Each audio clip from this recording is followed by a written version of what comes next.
Hey everybody, it's old Big Daddy, and I'm here with the man that started the Jugging phenomenon on Miller's Ferry last year.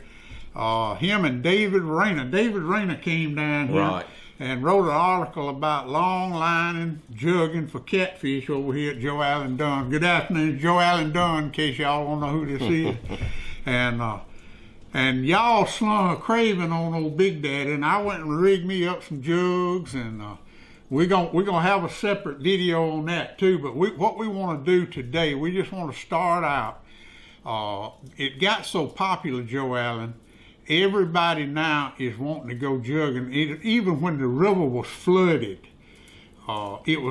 Bridgeport Landing looked like spring of the year with all the catfishermen down there jugging. We've always started 1st of February. And the way that all got started, to be honest, my oldest boy's birthday is February the 17th.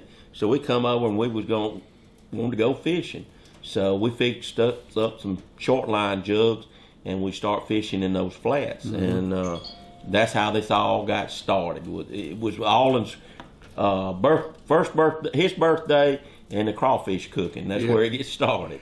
Well, now what we're gonna do today is we're just gonna start out with the spring type jugs, right? Now we're gonna do some on the long line jugs, but today we're just gonna start out on your basics. Right. And when I say basics, we're talking about the hook, the line, and the swivel, and how you tie it and how you put it together. And well, we're building what I call, this is the super springtime jug. I mean, we've tried a lot of different prototypes, different line lengths, different everything, and this is what has worked number one for us.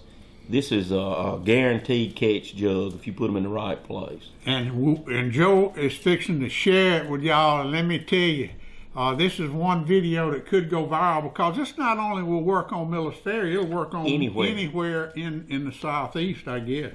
Exactly. All right, well, that's where we're going to start. Well, the main thing is your hook. Okay. I use either a 3/0 or up to a 5/0 in a circle hook. And the first thing now, when you say a circle hook, there's so many different types of hooks. What's the difference in a circle hook and just a regular hook? A circle hook, for some reason, it's a guaranteed catch. I mean, a fish can almost swim by it and he's going to get hooked on it. And the way it's designed, you see how the tip comes way on back. It's not like a J hook where it just comes straight up here. This is turned on back. And the things you want to look at when you get your circle hook, make sure that it's got the tip needs to be twisted. You see how that's twisted. Okay. Now I bought some that were straight. Straight with the shank. Those don't catch as good. So when you buy your circle hooks and you look at them like I'm looking at this hook right here, and it's got a little. It's got to have an offset, but it needs a bigger offset than comes from the factory. You grab them right here, and then grab them here on the point. And they hard to bend. Yeah, you give them just a little bit more twist. You got to put some torque behind it. And you see what I'm getting at there. And that makes a heck of a difference. And we're going to show you why in a minute. And the other thing, all right, when you start off, then you got your hook ready to go. Then you're going to take your monofilament. And a lot of people, like I said, they say, well, and I get mine cut about, mine's about 18 inches long. Okay, that's where I make a mistake. I cut mine too long. I want about 18 inches long. Then you tie your snail knot on there. You gotta tie a snail knot. Now, a snail knot makes a difference. Show them why it makes a difference. If you don't use a snail knot, you've defeated the purpose of using a circle hook. That's right. That's exactly right. If you see how that hook sets up there with that monofilament, it's sitting there in a catch mode. And you don't have to set the hook. It does it for you. And that's the reason on the jugs, it's deadly. And that's the whole purpose. And some other people ask, so why do you use monofilament? Why don't you just use your braided nylon? Like within the circle hook wouldn't work. You know, you might as well use a J hook if you're going to do that. So that's the whole deal with that. Now the knot is very important too, and where the string comes out of the hook. Exactly. It's got to come out from the inside. Exactly. If it's not toward point, if you don't start the line in this way, you start it back, it's going to actually kick the hook back like that. And what we'll do, I'll put a close up of how this hook is on this video, so as it's rolling, we can show it to y'all that are looking. But that's your rig, that's your hook rig right there. Anywhere from a 3/0 to a 5/0 on your hook, and the reason I like a little bit bigger hook is when you're taking these fish off, if you got a big fish, you can damage. If you got anything small in it, it'll bend real bad, and then you messed up and have to cut off and start off again. In the line, we use 40 to 50 pound monofilament. And the reason for that is big catfish, they got some sharp little needle-like teeth, and if you catch a gar or whatever, they're gonna fray this line. So they're gonna have you constantly changing that. So you go a little bit heavier line, that's gonna help. And then on your swivels, I like anywhere from about a number 3 here in the swivel. Just makes it easier, especially for us folks that can't see real good, trying to get the line. That's true. Because this working in here, you are all the way away from it. I don't think the catfish is going to see all that. So that you got it way up here, and you got your monofilament here. You got it good to go then with that. But you tie your swivel on to that. Tie the swivel on. Then you're going to use your braid. I like about a number 18. That's what I'm using. And this is going to be, I cut these about exactly now 3 foot. What is this? What is this? That's a braided nylon. I don't like the twist. Yeah. Which a lot of people, that's where you can find. But the twist just gets all messed up all the time. And it's not as strong as this right here. If you're going to use a twist, I would use a tarred twist. That way it's kind of hooked in together with that tarring on it. I just don't like the white. It just doesn't. I like the brown. They make a brown that I like I use. Now this is a green. Where did you get? You got this at Dunn's? Oh yeah. Okay. But a lot of your places don't have either the tarred or this, and that's the ones I prefer on all this. But about a number size 18 for the springtime jugs, I use a number 18. Now we are rigging this up for springtime. How long? This one's 3 foot. 3 foot. Exactly. 3 foot on your nylon and 18 inches on your monofilament. So there you go. Now what about the weight? And you got the swivel. I like about 1.5 ounces. Okay, now here's something that I learned. 1.5 ounces. You better make sure your line will go through that hole, because there ain't nothing worse than getting out there in the river and the thing is, I like to burn mine. Yeah. You got to burn them so they won't come unfrayed. But still, make sure your hole. I bought some lead the other day, and the darn hole wasn't big enough. I saw some like that too. So all you people out there that's making your own lead, be sure that the hole in your 1.5 ounce egg weight is big enough for your monofilament to go through. Oh yeah. And then other than that, pretty much.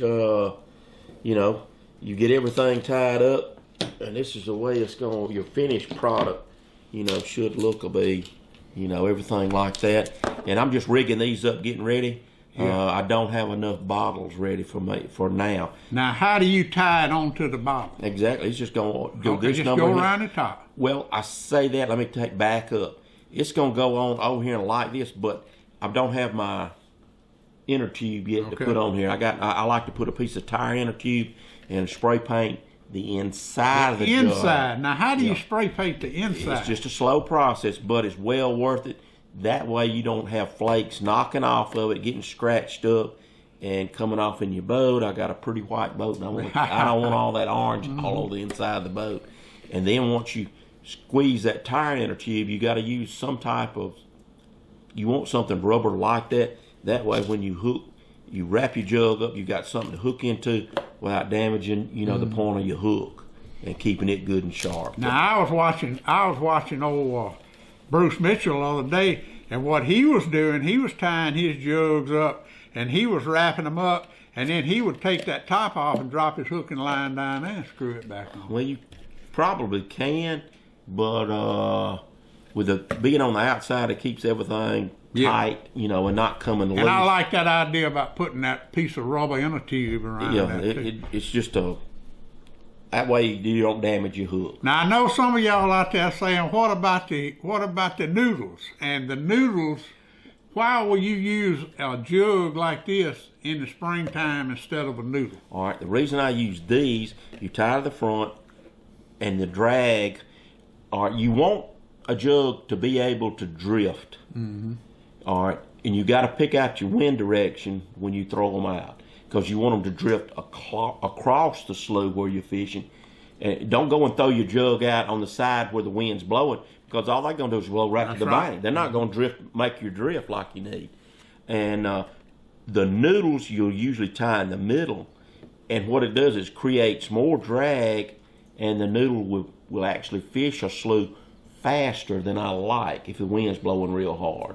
Now, if you do like some people do, though, and put an 1.5 PCV, right. now that will slow it down and make it work right. But so it's 100 different ways to rig a jug up, and any way works. Is the main thing is your line lengths. I put mine out too darn long the other day. Line lengths, 1.5 ounces egg weight with a hole big enough for the nylon to go through. 3 foot. 18 inches on the 18 inches on the monofilament. 3 to 5 aught hook, and bend that hook, and a snail knot. That's the main thing. Now, spring of the year, you mentioned it. You talking about sloughs in the summertime when we got those long lines. We're in the middle of the river. But in the spring of the year, and when you say spring, you said the start of February, pure wind till that water warms up to 80 degrees. Till it goes getting hot. So we're talking in mid-May, and it could be earlier or later. You know how that goes with our weather. But watch the water temperatures. Another thing is too is just watch. It's like the other day when me and you went fishing. Where was the cormorants at? Oh man, yeah. They in the back of the flats. All right, they're where the bait fish are at. So when your bait fish are back there, that's where you need to be. And I ain't saying every slough's gonna have them. And the way I used to do it would take 8 or 10 test jugs first, throw them out. And another good thing you need to have in your boat is a pair of binoculars so you can watch the things. And you go to picking up fish, okay, dump them all out then. I like to do it 25 is my key number. Some people like more. 12 is mine. Depends on how hard you want to work. Yeah. And but then that's the key thing is see where the bait's at. That's where the fish is going to be at. And I tell you another misconception that I learned. I used to think that you could only go jugging at night. That was the time to go. No. That's certainly not so. No. That water temperature this time of year is going to have them in the back of the flats along with the bait fish. And now, we were out there the other day. The water temperature is 51 degrees. The shad was stacked up back there where we were in those sloughs. Right. Can you do this now? I mean, right now? Right now. Well, like I said, we've had for this year. Because it's January, the 20th today is January the 20th, 2019. But it all depends on the water. Years that we don't have a high water. Okay, if you don't have a high water, the conditions will be different. We may have to fish in the edge of the river. But once you have a high water like we've had, it's made those fish, they had to move. They can't stay in that current as long as they can when it's not. Now, you told me something the other day. You said those catfish had to come out of that river because of that. Well, I mean, they're going to either hit those eddies or going to be at the mouths, or they're going to be working back up. And wherever the concentration of bait is, that's where they're going. Now, they are going in they're in the sloughs right now. Exactly. And you said, and I tend to agree with you, they might not come back out because the water's fixing to warm up here. It's January, but I'm telling you, in my experience, the last 2 weeks in February, that's when things start popping. Those big females, they're going up there, they're getting ready to spawn just like everything else. And they want a stump hole or a log or anything, just like everything else. So that that high water makes them make that push early, and then they're going to stage up and move right on in those shallow flats and lay them eggs somewhere sooner or later. All right, let's recap what we've done now, y'all. We're talking about 18 inches of monofilament, 20 to 40 pound test line. Right. On a circle hook that when you get it, you look at it and you bend it. If it's not, you need to have it offset. Snail knot, very important. Now, then we're going to do a series of these videos. We just getting started. This is the first one, so we're going to get better. But I think this is done pretty good. Then this is, what number was it? You say 18? Number 18. Number 18 nylon, braided nylon, 3 feet, 18 inches. circle hook, ounce and a half. All right, that's number Egg 3 weight, swivel. and number 3 swivel, and you jug, and that's it. I mean, Are that's you ready? The ultimate jug. the ultimate Miller's Fair jug, and it'll work for you wherever you are. And Joe Allen Dunn, owner of Dunn Sports in Thomasville, Alabama, he has all this stuff. Not only can you get all the ingredients for these jugs, but you'll give them all advice on. All they got to come by, and I'll show them everything. Show Be 'em glad everything. to show them how to do it all. And y'all stay tuned. Now we're gonna do what we're gonna do the next one. Next one, we're gonna finish up a jug with our rubber band. We're gonna show them how to the exact tire inner tube size you need to work on here, and how I paint it on the inside. That'll be on segment 2. And we'll also might as well go ahead and do a noodle too. Show them how to Right, with build. the PVC We'll build pipe. jugs next Right. series. Then the third, we're gonna go out and show you how to catch baked. That is going to be. We got to have Kevin with Oh us yeah, when we Kevin do Seals that. the I'll run the camera. ultimate and bait catcher. I'll run the camera, and you and Well, Kevin. it's a 2-man job Yeah. this time of year to find bait, because you can't hardly find bait. We're going to show you how to find it, how to catch it, and you really. That'll be the third segment. And then the fourth, we're gonna have me, Big Daddy, Alden, and Fisher. We're gonna go out with the jugs and show y'all How to catch fish. them. So y'all stay tuned. Getting Outdoors with BDL, YouTube, Dunn Sports, Facebook. Y'all stay tuned. We're gonna show y'all how to jug fish on the Alabama River and anywhere you want to. Thank y'all for tuning in.